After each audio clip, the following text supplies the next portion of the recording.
काकोरे बभन टोली जालू, काकोरे बभन टोली जालू। शिवम तरफ से पिटालू, काकोरे बभन टोली जालू, काकोरे बभन टोली जालू। अरे कवना चौकी के आटा खालू, काकोरे बभन टोली जालू, काकोरे बभन टोली जालू।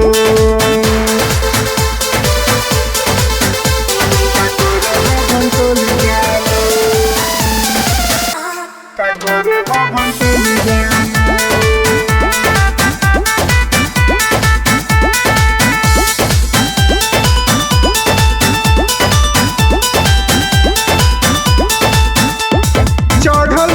तोहरो जवानी कोरोना मन मानी कि चढ़ल जवनिया में कैसे तू ऐठी के न चल हमर बात मान हपड़री बजरिया में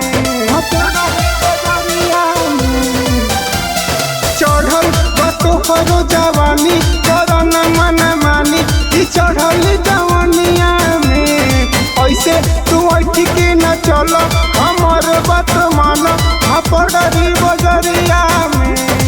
अच्छा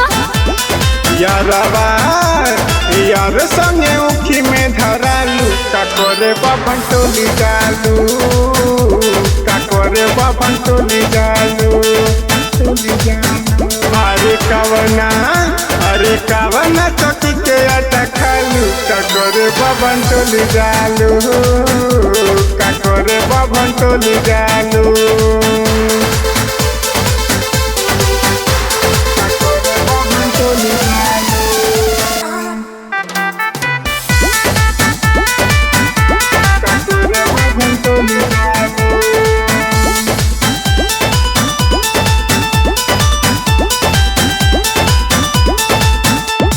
पढ़े तू बोला जब जालू वहाँ फेमस बाड़ू एगोरी स्कूलिया में रोहित विकास संगे जालू ना केहू से डेरालू तू घूमे देवरिया में।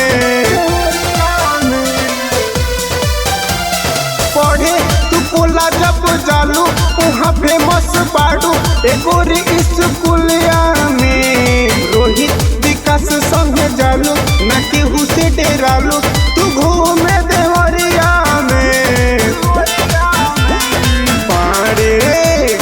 पहाड़े नीरज से लाचालू, काकोरे बभन टोली जालू, काकोरे बभन टोली जालू।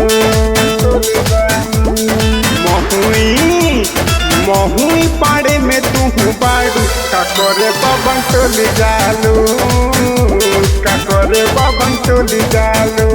अरे हटा होने।